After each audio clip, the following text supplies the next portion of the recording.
में 7 मुख्यमंत्री रह चुके हैं। 1952 में चौधरी ब्रह्म प्रकाश और उसके बाद फिर गुरमुख निहाल सिंह, लेकिन 1956 से 1993 के बीच दिल्ली जो है केंद्र शासित प्रदेश रहा। सीधे एलजी के जरिए केंद्र सरकार का यहाँ शासन रहता था। और 1993 के बाद जब दोबारा यहाँ पर जो है विधानसभा शुरू हुई और फिर से एक राज्य के रूप में दिल्ली आया, हालांकि एक सीमित राज्य था, सीमित शक्तियाँ थी यहाँ की सरकार के पास, तो उसके बाद जो है 5 और मुख्यमंत्री बने और अब अतीशी आई हैं। तो मदन लाल खुराना मुख्यमंत्री थे, साहिब सिंह वर्मा मुख्यमंत्री थे, सुषमा स्वराज मुख्यमंत्री थे। यूं तो बीजेपी के 3 मुख्यमंत्री रहे, लेकिन बीजेपी के मुख्यमंत्रियों का कुल कार्यकाल करीब 2 साल ही रहा, 1996 से 1998 के बीच। और 1998 में शीला दीक्षित यहाँ जो है कांग्रेस की सीएम के रूप में आई और 3 बार यानी लगातार 15 साल वो मुख्यमंत्री रहीं। फिर भ्रष्टाचार के खिलाफ एक आंदोलन हुआ, आम आदमी पार्टी का उससे उदय हुआ और अरविंद केजरीवाल दिसंबर 2013 में दिल्ली के मुख्यमंत्री बने। और उसके बाद अब कुछ दिन पहले अरविंद केजरीवाल ने इस्तीफा दिया, अतीशी को मुख्यमंत्री बनाया गया। जब अतीशी के नाम की घोषणा हुई तो पार्टी की तरफ से कहा गया था कि बेहद विषम परिस्थितियों में, जटिल राजनीतिक परिस्थितियों में जो है अतीशी मुख्यमंत्री बन रही हैं। और आज अब से कुछ देर पहले उन्होंने पार्टी के 5 और मंत्रियों के साथ यहाँ दिल्ली राजनिवास में शपथ ली है। मेरे साथ हमारी सहयोगी सुमेधा हैं। सुमेधा, सबसे पहले तो मैं यही समझना चाहूँगा, अतीशी का जो उदय रहा है आम आदमी पार्टी में, कैसा रहा है? थोड़ा उनका प्रोफाइल हमारे जी। तो हम खड़े हैं राजनिवास के बाहर दिल्ली में। दिल्ली की राजनीति के लिए आज एक बड़ा दिन है। हम देख रहे हैं कि दिल्ली की तीसरी महिला मुख्यमंत्री आतिशी का शपथ ग्रहण समारोह अभी अभी ख़त्म हो रहा है। अगर उनकी राजनीति की बात करें, किस तरह से वो राजनीति में जुड़े, ये जान लेना हम सब के लिए बहुत ज़रूरी है। जटिल परिस्थितियों में, जैसा हमने बताया कि उन्हें मुख्यमंत्री के तौर पर शपथ दिलाई गई है। फ़िलहाल हम जानते हैं कि एक्साइज ड्यूटी का जो केस रहा, ख़ास तौर से आम आदमी पार्टी के खिलाफ जो एलिगेशंस थे, जिसकी वजह से अरविंद केजरीवाल को इस्तीफा देना पड़ा है, अब हमने देखा है। और मनीष सिसोदिया हो, संजय सिंह हो, जो बागदौड़ थी पॉलिटिकल पार्टी की, एक तरह से टॉप लीडरशिप जेल में बैठी हुई थी। उस समय रिसेंटली हमने देखा कि आतिशी का एक मिटियोरिक राइज रहा है। पर उनकी जो राजनीतिक जर्नी है वो बहुत पुरानी जर्नी है। सबसे पहले ये जान लेना ज़रूरी है कि आतिशी कालका जी से विधायक थी। 2019 के जो जनरल इलेक्शंस थे नॉर्थ ईस्ट दिल्ली में, उन्होंने इलेक्शंस कंटेस्ट किए, उनके खिलाफ एक बड़ा कैंपेन चला, वो हार चुकी थी। और उसके अगले साल जो दिल्ली के चुनाव हुए, जो असेंबली के चुनाव हुए, उसमें वो कालका जी की विधायक बनकर के सामने आई। वो लगातार प्रेस कॉन्फ्रेंसेस करती रही हैं।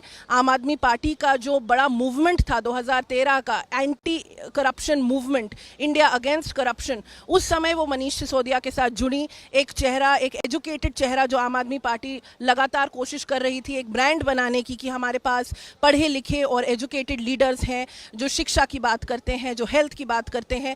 उन चेहरों में से एक चेहरा अतीशी का था।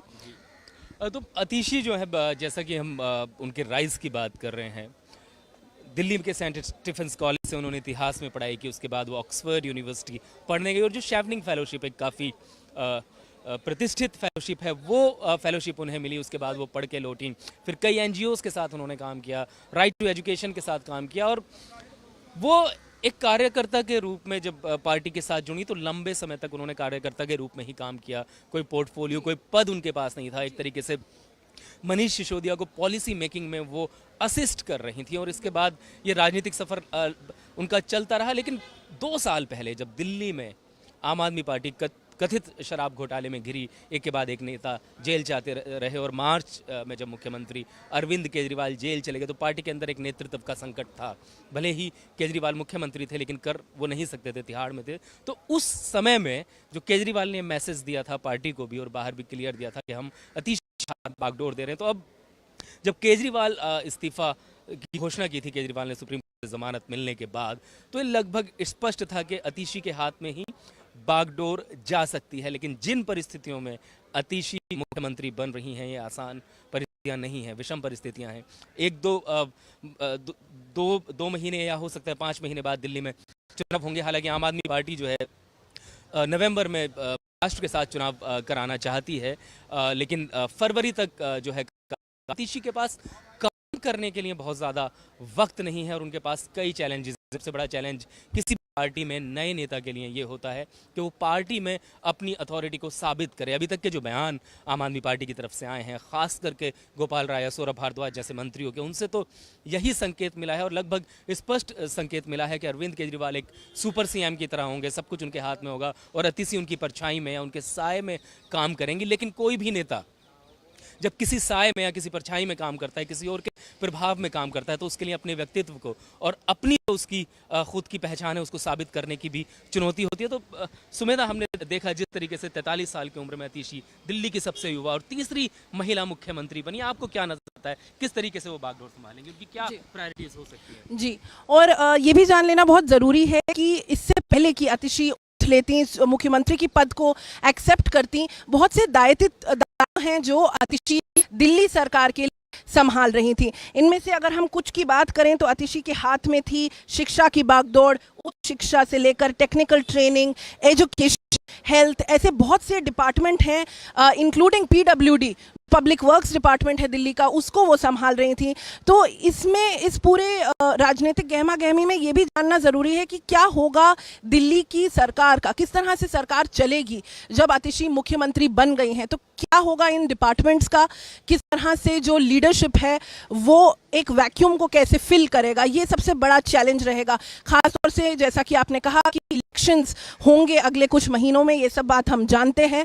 तो कैंपेन किस तरह की रहेगी, क्या वो मुद्दे रहेंगे जिस पर नई आम आदमी पार्टी जो आतिशी की कमान में एक तरह से इलेक्शंस लड़ेगी, क्या उनके मुद्दे होंगे, ये भी बहुत जरूरी है। जी, और यहाँ पर एक और चीज बहुत अहम हो जाती है। हम जहाँ खड़े हैं दिल्ली का राजनिवास है, दिल्ली सचिवालय और राजनिवास के बीच में जो टकराव है वो किसी से छुपा नहीं है। आम आदमी पार्टी बार बार ये तर्क देती रही है कि हम जो दिल्ली में काम करना चाहते हैं, जो एलजी हैं उपराज्यपाल, जो आम आदमी पार्टी का आरोप है कि बीजेपी के प्रभाव में है, वो उन काम को रोक देते हैं। तो आतिशी के लिए सबसे बड़ी चुनौती तो यही होगी कि वो राजभवन के साथ जो है पार्टी के, अपनी सरकार के रिश्ते कैसे बेहतर करते हैं। इसके अलावा एक और बात सुमेधा जो यहाँ पे है, मैं आतिशी एक महिला मुख्यमंत्री हैं, 43 साल की हैं, पढ़ी लिखी हैं, और सबसे बड़ी बात आम आदमी पार्टी के अगर हम बाकी नेताओं को देखें तो ज़्यादातर बाहर से आए हैं और दिल्ली में उन्होंने अपना बेस बनाया। अरविंद केजरीवाल हरियाणा से हैं, संजय सिंह या मनीष सिसोदिया यूपी से हैं, और बाकी नेताओं ने भी अलग अलग जगह से आके हैं।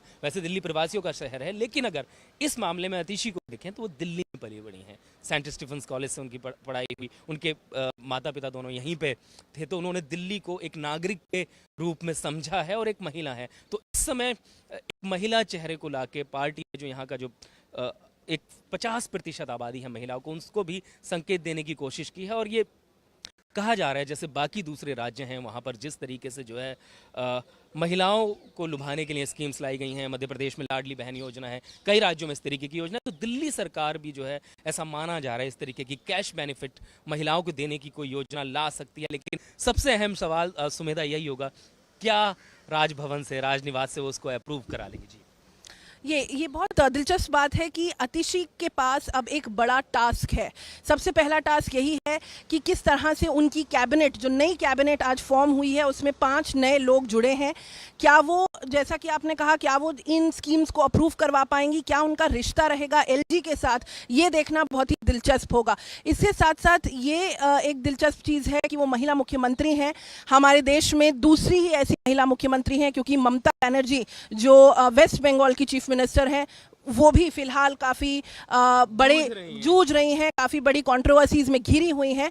लेकिन आतिशी को वापस लाने का और उनके चेहरे को मुख्यमंत्री का चेहरा बनाने में क्या आम आदमी पार्टी दोबारा अपनी जो पहले की उनकी राजनीति थी, जो कि बेनिफिट्स की राजनीति थी, वेलफेयर की राजनीति थी, क्या वो उस ओर जा रहे हैं, ये बड़ा सवाल है। दिलनवाज, आपसे मैं जानना चाहूँगी कि आज की जो 5 नए चेहरे कैबिनेट में शामिल हुए हैं उनके बारे में हमें कुछ बताएं। जी, आज जो है जो पुराने मंत्री रह चुके हैं सरकार में, कैलाश गहलोत, गोपाल राय, इसके अलावा सौरभ भारद्वाज, इन्होंने शपथ ली है, और इनके अलावा जो है इमरान हुसैन और एक अहलावत हैं जिन्होंने आज शपथ ली है। तो नए चेहरे के रूप में सिर्फ अहलावत ही हैं, बाकी लोग पहले से जो है मंत्री रह चुके हैं, पोर्टफोलियो संभाल चुके हैं। तो आतिशी के पास छोटी सी कैबिनेट होगी, 5 उनके साथ जो है मंत्री होंगे और इनके साथ वो अपनी सरकार चलाएंगे। लेकिन यहाँ पर एक और बात गौर करने वाली है कि जब भी कोई ताकतवर मुख्यमंत्री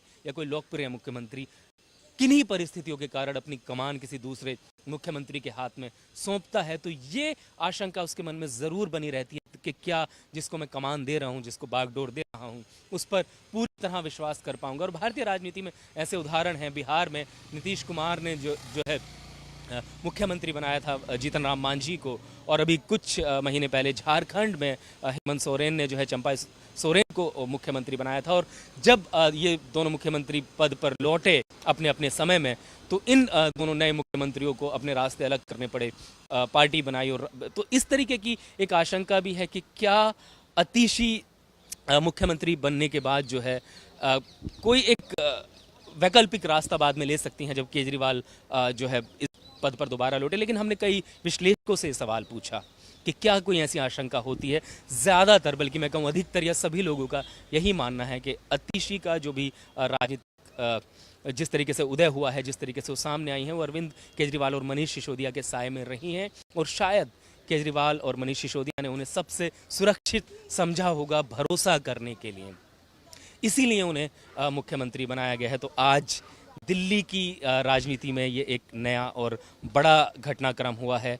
अरविंद केजरीवाल के कुछ दिन पहले इस्तीफा देने के बाद अतिशी ने आज दिल्ली की 8वीं मुख्यमंत्री के रूप में शपथ ली हैं और वो तीसरी महिला मुख्यमंत्री हैं। तो अब सवाल यही है, या देखने वाली बात यही है कि अगले कुछ महीनों में दिल्ली की बागडोर किस तरीके से संभालती है आम आदमी पार्टी, जो आम लोगों के लिए काम करने का दावा करती रही है, क्या वो उन पर खरी उतरती हैं। पिछले 10 साल में जिस तरीके से और बहुत से काम हुए होंगे, लेकिन दिल्ली के इंफ्रास्ट्रक्चर में कुछ नया नहीं हुआ है, तो क्या वो कुछ नया कर पाएंगी। और जो बीजेपी की तरफ से अपोजिशन मिलेगा, खासकर उपराज्यपाल के जरिए, वो उससे कैसे निपटती हैं। तो मुख्यमंत्री तो वो बन गई हैं, लेकिन आगे जो रास्ता है मौजूदा परिस्थितियों में बहुत आसान दिखाई नहीं देता है। वीडियो जर्नलिस्ट सिराज और हमारी साथी पत्रकार शुमेदा के साथ मुझे दिलनवाज को दीजिए इजाज़त। धन्यवाद।